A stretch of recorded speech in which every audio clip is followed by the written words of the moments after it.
देखिए बेटे 12th standard का सबसे इम्पोर्टेंट टॉपिक पार्टनरशिप स्टार्ट करने वाले हैं और सबसे ज़्यादा मार्क्स के अकॉर्डिंग वेटेज भी इसकी है और सबसे ज़्यादा चैप्टर भी इसी के हैं पार्टनरशिप के। अगर आप देखोगे तो आपके टीएस ग्रेवल वाली बुक में 7 चैप्टर है पार्टनरशिप के अंदर और वो सातों चैप्टर करने हैं और बहुत ज़्यादा इम्पोर्टेंट है, एक दूसरे से लिंक भी है, तो वो हमें सीखना है बेटा। ठीक है, तो आज स्टार्टिंग कर रहे हैं। पहला चैप्टर फंडामेंटल ऑफ पार्टनरशिप है, उसको हम स्टार्ट करेंगे। होता क्या है पार्टनरशिप? पार्टनरशिप का मतलब बेटा एक तरीके से बोला जाए तो साझेदारी, यानी कुछ दोस्त मिलके या कुछ लोग मिलके किसी व्यापार को चला रहे हैं, उस तरह के बिजनेस को पार्टनरशिप बिजनेस कहा जाता है। अगर वैसे डेफिनेशन देखोगे तो लिखा हुआ है कम से कम 2 व्यक्ति मिलकर अगर किसी बिजनेस को चलाते हैं, कम से कम 2 व्यक्ति मिलकर अगर किसी बिजनेस को चलाते हैं और उसमें सारे व्यक्तियों का प्रॉफिट और लॉस का हिस्सा होता है, उस तरह के बिजनेस को पार्टनरशिप बिजनेस कहा जाता है। यानी कम से कम 2 व्यक्ति मिलकर किसी बिजनेस को करेंगे और सबका उसके अंदर प्रॉफिट और लॉस का हिस्सा होगा, उस तरह के बिजनेस को पार्टनरशिप बिजनेस कहा गया है। बट मैक्सिमम जो पार्टनर्स हो सकते हैं, मैक्सिमम पार्टनर होते हैं बेटा आपके 50। देखिए कम से कम तो 2 बंदे होंगे, ज़्यादा से ज़्यादा हो सकते हैं 50। कंपनी एक्ट 2013 में लिखा हुआ है कि पार्टनरशिप के अंदर मैक्सिमम जो पार्टनर्स हो सकते हैं वो 50 हो सकते हैं। तो ध्यान रखना, कभी कभी एक नंबर का क्वेश्चन पूछ लिया जाता है कि मैक्सिमम पार्टनर्स कितने हो सकते हैं पार्टनरशिप में, तो उसका आंसर होगा आपका 50। साथ में ये भी पूछा जाता है कि वो कहाँ लिखा हुआ है, किसने बोला है, तो आप लिखोगे बेटा कि कंपनी एक्ट 2013 ने बोला है कि पार्टनरशिप के अंदर कम से कम 2 और ज़्यादा से ज़्यादा 50 पार्टनर्स हो सकते हैं। ठीक है बेटा। अब पार्टनर्स अगर जहाँ पर 2 या 2 से ज़्यादा व्यक्ति होते हैं तो वहाँ पर लड़ाई होने के चांसेस होते हैं, मतभेद होता है। ठीक है, आर्गुमेंट ना हो इस वजह से वो क्या करते हैं, आपस में एग्रीमेंट करते हैं, आपस में समझौता करते हैं, डीड बनाते हैं। तो 2 तरीके से एग्रीमेंट होते हैं, एक तो होता है आपका ओरली और एक होता है रिटर्न में। तो ओरली जो एग्रीमेंट होता है उसकी कोई वैल्यू नहीं होती, तो रिटर्न एग्रीमेंट चाहिए होता है, तो रिटर्न एग्रीमेंट बनाते हैं बेटा। और ये जो रिटर्न एग्रीमेंट होता है इसको लैंग्वेज में बोलते हैं पार्टनरशिप की पार्टनरशिप डीड।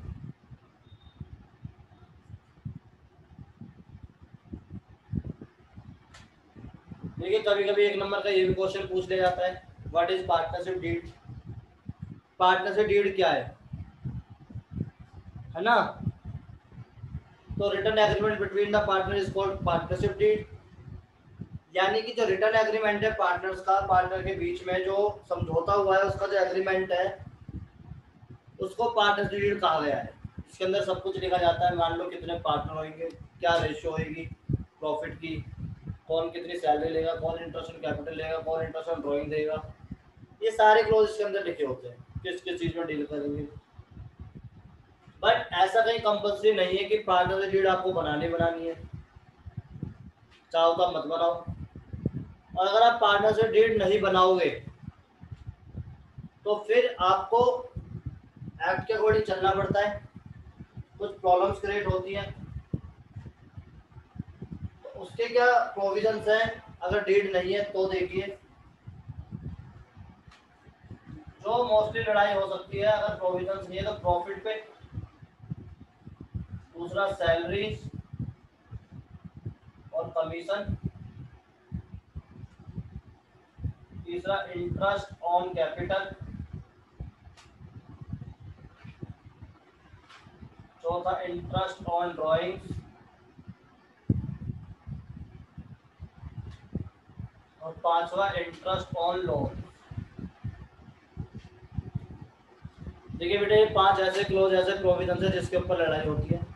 अगर डीड है तो डीड के अकॉर्डिंग चलेंगे, बट अगर डीड नहीं है तो फिर ये प्रोविजन फॉलो करने होते हैं, प्रॉफिट बटेगा इक्वली, यदि डीड नहीं है तो प्रॉफिट को आप बराबर बांटोगे, चाहे कितने भी पार्टनर हो सब में बराबर, चाहे किसने कितनी भी कैपिटल लगाई हो, कितना भी काम कर रहा हो। ये तीनों चीज नॉट अलाउड।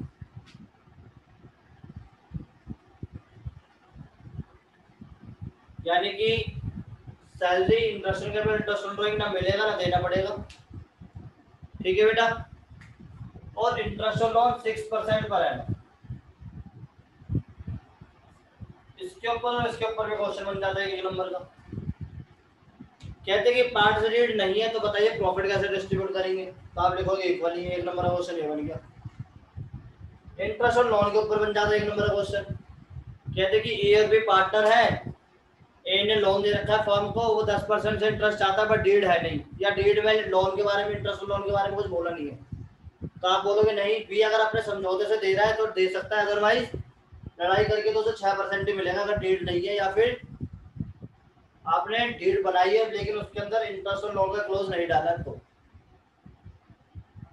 तो ये पांचों आपको याद रखने बेटा। सैलरी, इंटरेस्ट ऑन कैपिटल और इंटरेस्ट ऑन ड्रॉइंग अलाउड नहीं है, ठीक है। क्लियर हो गई बात? ठीक है बेटा। पार्टनरशिप के अंदर दो चीजें हैं, तो पार्टनरशिप एक्ट जो 1932 में बना था, और इसके अलावा एक और है लिमिटेड लायबिलिटी पार्टनरशिप LLP, जिसका एक्ट आपका 2008 में बना था। तो ये दोनों एक्ट का यूज होता है। अभी आपको ज़्यादा पढ़ने की जरूरत नहीं है इसमें, आपने पढ़ा होगा बिजनेस स्टडीज के अंदर। अब देखिए इस चैप्टर के अंदर मुझे जो फंडामेंटल ऑफ पार्टनरशिप है, इस चैप्टर के अंदर मुझे क्या क्या कवर करना है वो देखिए, और कितना इम्पोर्टेंट है वो भी देखिए। सबसे पहले मुझे कवर करना है इसका बेसिक, जो अभी हमने थोड़ा सा पढ़ा है। इसके बाद profit and loss appropriation.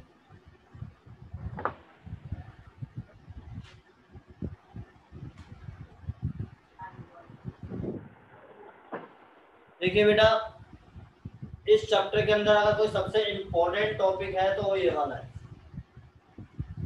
Profit and loss appropriation जो है बहुत इंपॉर्टेंट टॉपिक है, चैप्टर का ध्यान रखना। और अगर जब तक आपको प्रॉफिट एंड लॉस एप्रोप्रिएशन नहीं आएगा, ये चैप्टर आप पकड़ नहीं सकते। जैसे मैंने आपको एनपीओ के अंदर बताया था कि एनपीओ के अंदर जो सब्सक्रिप्शन है और कंज्यूमेबल आइटम है, अगर आप उसको पकड़ लोगे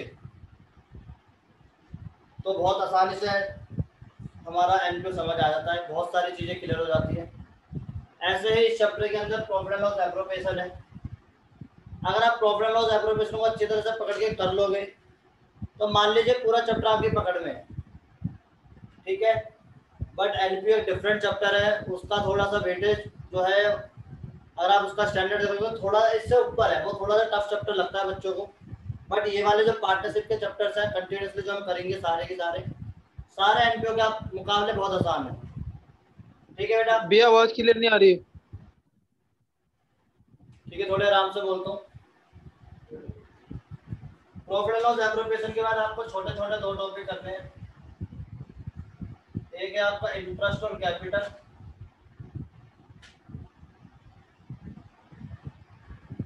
दूसरा है आपका इंटरेस्ट और ड्रॉइंग्स। ये दो छोटे छोटे टॉपिक और कर रहे हैं बेटा। फिर इसमें हमारा कैपिटल अकाउंट है। कैपिटल अकाउंट में फिर दो तरह का है, फ्लक्चुएटिंग है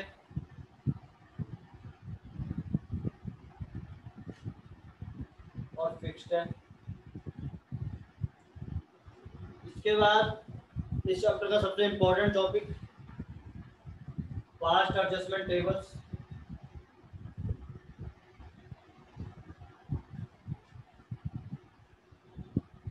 और लास्ट में गारंटी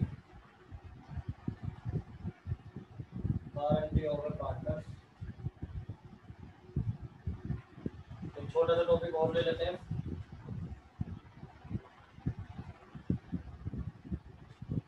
इंटरेस्ट ऑन लोन। ठीक है बेटा, ये जो आपके सामने ग्राफ बन रहा है ये हमें फंडामेंटल ऑफ पार्टनरशिप के अंदर कवर करना है पूरा का पूरा।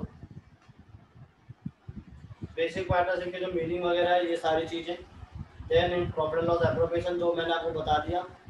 अगर पार्टनरशिप फंडामेंटल ऑफ पार्टनरशिप पूरी बॉडी है तो फिर ये आपका हार्ड है, हार्ड ऑफ द चैप्टर है ये बहुत इंपॉर्टेंट है। क्या होता है इसके बारे में भी मैं बात करूँगा। और अगर आपको ये प्रॉफिट एंड लॉस एप्रोप्रिएशन आ गया तो मान लीजिए आप पूरा चैप्टर आ गया, क्योंकि इसी के बेस पे सब कुछ होएगा। इसके बाद interest on capital, interest on drawing और इंटरेस्ट ऑन लोन। छोटे छोटे से पॉइंट आपके सैलरी और कमीशन के भी वो मैंने यहाँ पर नहीं लिखे, आप इजीली आप ही कर लोगे। मतलब कहना मतलब है कि स्पेशल टॉपिक में वो नहीं आएंगे। उसके बाद कैपिटल फ्लक्चुएटिंग और फिक्स मेथड है, दो मेथड कैपिटल के हैं। पास्ट एडजस्टमेंट करनी है हमें, जो पास्ट में गलती हुई उसको रेक्टिफाई करना है। और उसके बाद guarantee of A partner, partners को गारंटी दे रहे हैं, वो वाला टॉपिक करना है। ठीक है बेटा, तो आप इसे कॉपी कर लीजिए। मैं स्टार्ट करता हूँ, फिर अपना एप्रोप्रिएशन के बाद स्टार्ट करेंगे।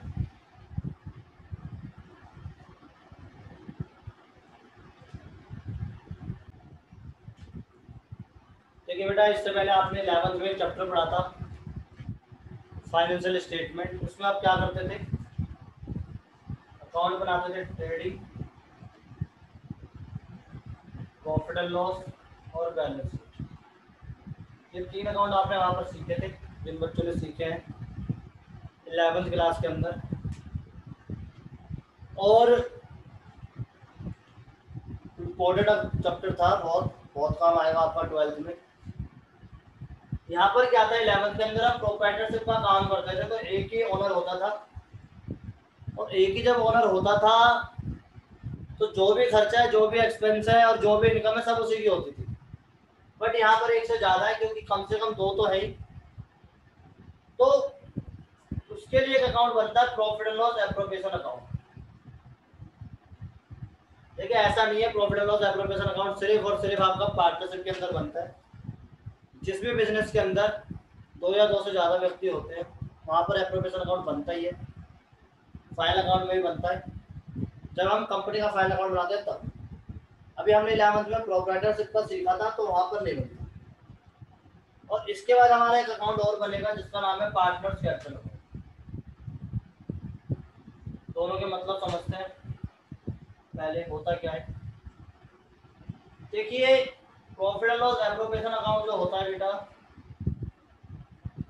अगर आप समझने की कोशिश करो तो ये एक ऐसा अकाउंट है जिसमें सिर्फ पार्टनर्स के एक्सपेंस आते हैं, जिसमें सिर्फ पार्टनर्स के एक्सपेंस आते हैं। यानी जितने भी आपके आउटसाइडर वाले खर्चे हैं, बाहर वाले खर्चे हैं, वो सारे के सारे खर्चे आप प्रॉफिट एंड लॉस में डाल दोगे। और उसके बाद जो घर वाले खर्चे बच गए, यानी पार्टनर्स के जो खर्चे बच गए, वो सारे खर्चे जो आपके आएंगे वो एप्रोप्रिएशन अकाउंट के अंदर आएंगे। ठीक है बेटा,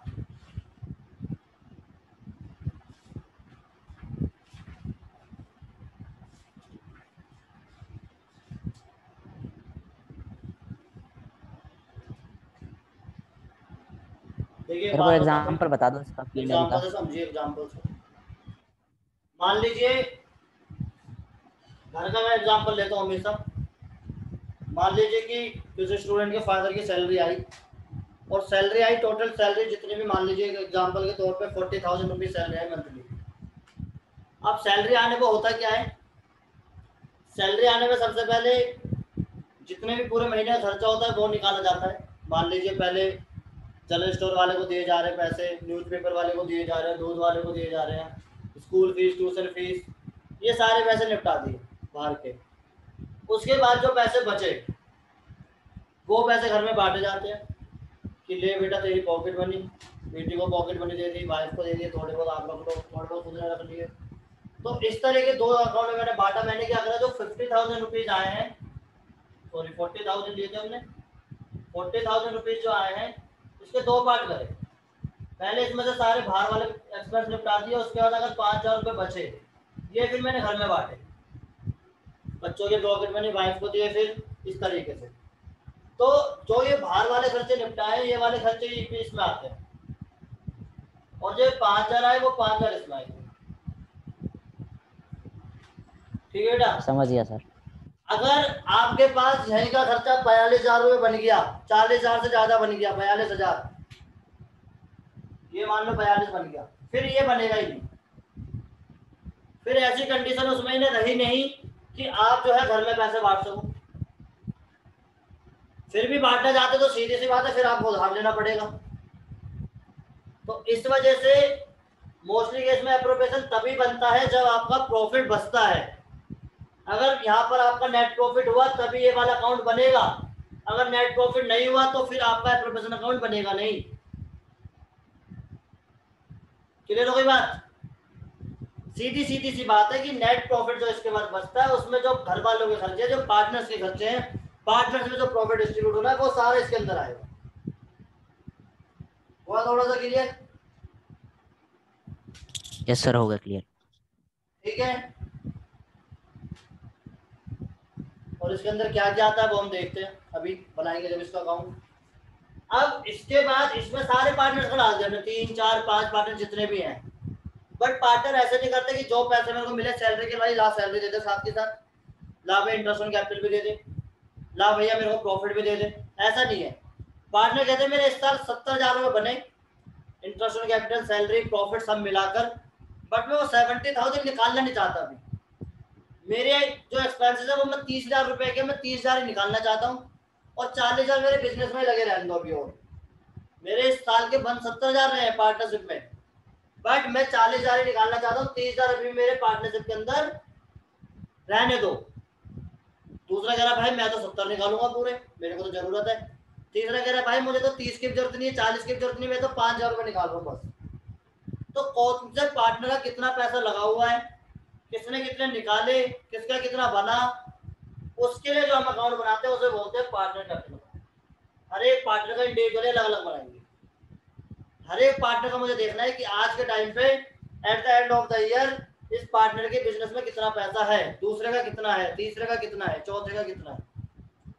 उसके लिए जो अकाउंट बनेगा उसे बोलेंगे पार्टनर्स कैपिटल अकाउंट। अब जब हम इसको सीखेंगे आगे कि फ्लक्चुएटिंग है और आपका फिक्स मेथड है, वो वहां पर सीखेंगे जब इसकी बात करेंगे फिक्स और फ्लक्चुएटिंग। इतनी बात क्लियर हो गई? किसी बच्चे को डाउट है तो पूछिए बेटा।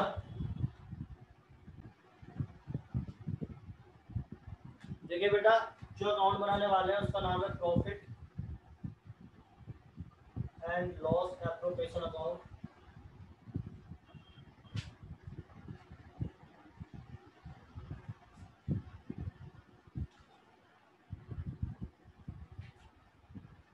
इसको ऐसे लिखते हैं for the year ending.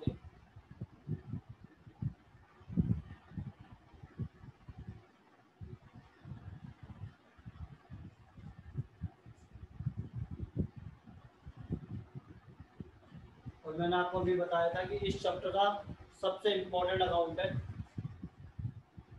Particulars account.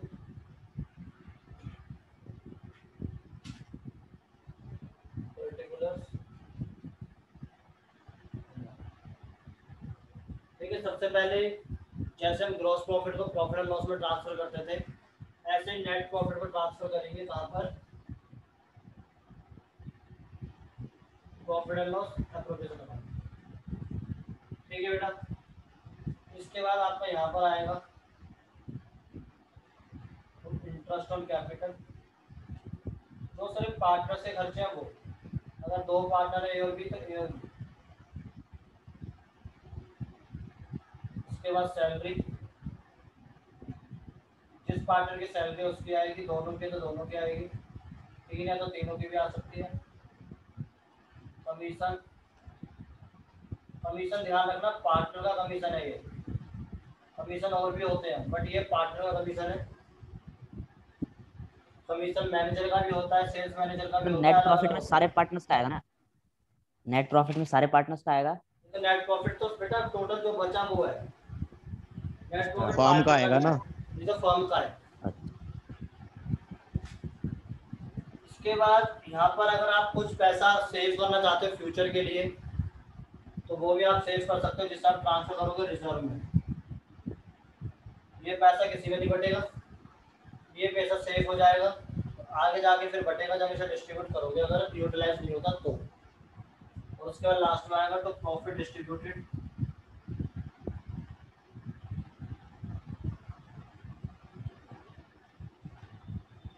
जो पार्टनर है, जो उसके बाद अगर प्रॉफिट बच गया तो वो पार्टनर्स में डिस्ट्रीब्यूट हो जाएगा। ठीक है बेटा।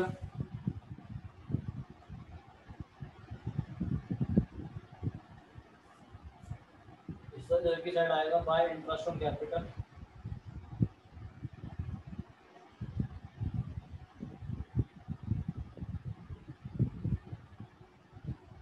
ये ड्राइंग आएगी ना, और interest on drawing, sorry interest on drawing.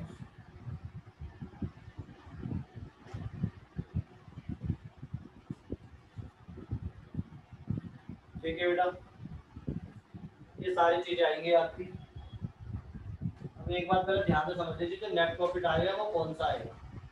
ठीक है बेटा, नेट प्रॉफिट करेक्ट है यहाँ पर, वो भी देखना बहुत जरूरी है कि आपका नेट प्रॉफिट जो है क्या वो सही है, चेक करना पड़ेगा। अगर क्वेश्चन में सीधा सीधा बोल रहा है कि net profit before interest on capital salary commission, ये सबसे पहले है तो कोई प्रॉब्लम नहीं है। बट अगर इनके बाद में है तो फिर प्रॉब्लम है। कैसे प्रॉब्लम, चलिए समझने की कोशिश करते हैं। पहले इसमें देखते हैं क्या ऐड होगा और क्या लेस होगा। ऐड होगा पार्टनर का कोई एक्सपेंस है तो, और लेस होगा आउटसाइडर का कोई एक्सपेंस है तो। इसको सॉल्व करके आएगा, मैं अपने एग्जांपल के थ्रू समझाता हूँ कैसे आएगा इसको सॉल्व करके। पहले आप इसे कॉपी कर लीजिए, और बहुत इंपॉर्टेंट परफॉर्मा है ये, तो प्लीज़ पहले कॉपी कर लीजिए, फिर मैं आपको समझाता हूँ नेट प्रॉफिट कैसे होगा, फिर इसमें क्या काम करना है, क्या चीज़ है। मैंने इससे पहले अकाउंट बनाया प्रॉफिट एंड लॉस अकाउंट, और उसके बाद अकाउंट बनाया profit and loss appropriation account. मान लीजिए अकाउंट है मेरा, जो मैं आपको समझाने की कोशिश कर रहा हूँ वो देखिए। यहाँ मेरा ग्रॉस प्रॉफिट आया 50,000 रुपये का, और मान लीजिए यहाँ मेरे अदर एक्सपेंस आ गए 30,000 रुपये के, और यहाँ पर गलती से बी जो मेरा पार्टनर था, बी की सैलरी डाल दी 5,000। नया नया अकाउंटेंट था, उसे पता नहीं था कि बी की सैलरी नीचे आती है, एप्रोप्रिएशन के अंदर आती है। उसने सोचा सैलरी है प्रॉफिट एंड लॉस के अंदर आएगी, और उसने वहाँ डाल दी, और यहाँ पर दिखा दिया उसने नेट प्रॉफिट जो बच गया यहाँ से 15,000 रुपये, और इस नेट प्रॉफिट को फिर मैंने यहाँ लिखा 15,000। आपको लगता है ये नेट प्रॉफिट सही है? बोलिए।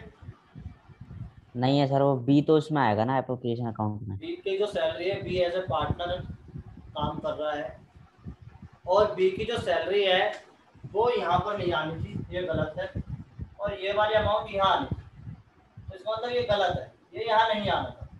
और अगर ये नहीं आना था तो फिर ये 15 नहीं आता, फिर ये कितना आता बेटा? 20,000। मानते हो बात?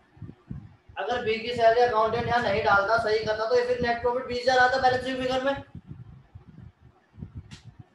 तो इसलिए अगर पार्टनर का एक्सपेंस आपको दे रखा है और बोल रखा है कि नेट प्रॉफिट जो है वो किसी पार्टनर के एक्सपेंस के बाद है, बी की सैलरी के बाद है, तो फिर आपको वो पार्टनर का यहाँ पर एक्सपेंस जो है वो ऐड करना पड़ेगा, क्योंकि आपको सही प्रॉफिट चाहिए।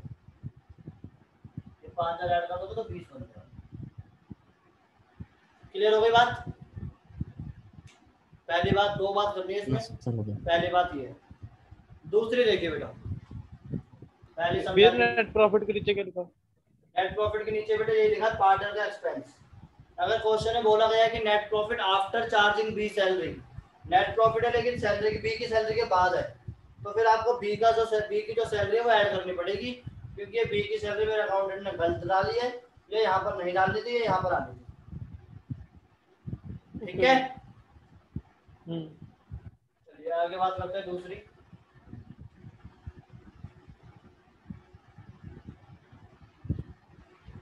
अब मान लीजिए यहाँ पर आपका नेट प्रॉफिट आ गया 20,000, और यहाँ आपने ले लिया नेट प्रॉफिट 20,000, और आपको पता चला कि यार रेंट डालना था, लैंडलॉर्ड को रेंट देना था 10,000 रुपये, वो देना भूल गए, वो आप यहाँ डालना चाहते हो। उसके बाद आप करोगे। क्या ये जो रेंट यहाँ डालना चाहते हो आप सही है?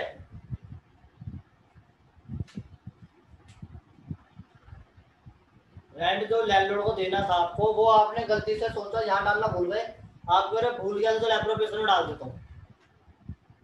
क्या एप्रोप्रिएशन में डाल सकते हो? सर -10,000 कर देंगे ना। ये रेंट बेटा यहाँ आना था, यानी रेंट यहाँ आना था, तो अगर रेंट में यहाँ 10,000 लिखता और यहाँ तो आना ही नहीं था, तो फिर ये गलत हो गया, ये फिर 10,000 बचता, तो यहाँ पर माइनस कर देंगे आउटसाइड 10 आउटसाइडर में से 10,000।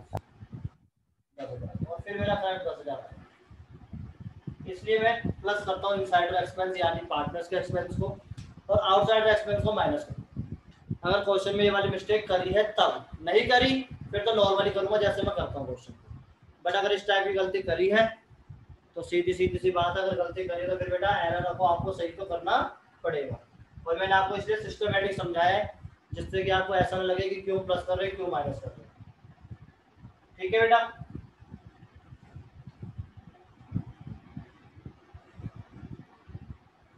देखिए बेटा एप्रोप्रिएशन अकाउंट के अंदर बहुत इंपॉर्टेंट बातें करी हमने। इंटरेस्ट ऑन कैपिटल की यहाँ पर बात हुई है, इसके बाद बात हुई हमारी सैलरी की इस साइड पे और कमीशन इस साइड पे जो बात हुई है वो बात हुई है इंटरेस्ट ऑन ड्रॉइंग्स की, प्रॉफिट की बात मैं कर चुका। अब ध्यान से समझो, अगर आपको ये सारी चीजें निकालनी ही नहीं आती, ये सारे आइटम्स आपको फाइंड आउट करने नहीं आते, इसकी वैल्यू कैलकुलेट करने नहीं आती, तो क्या आप एप्रोप्रिएशन बना सकते हो?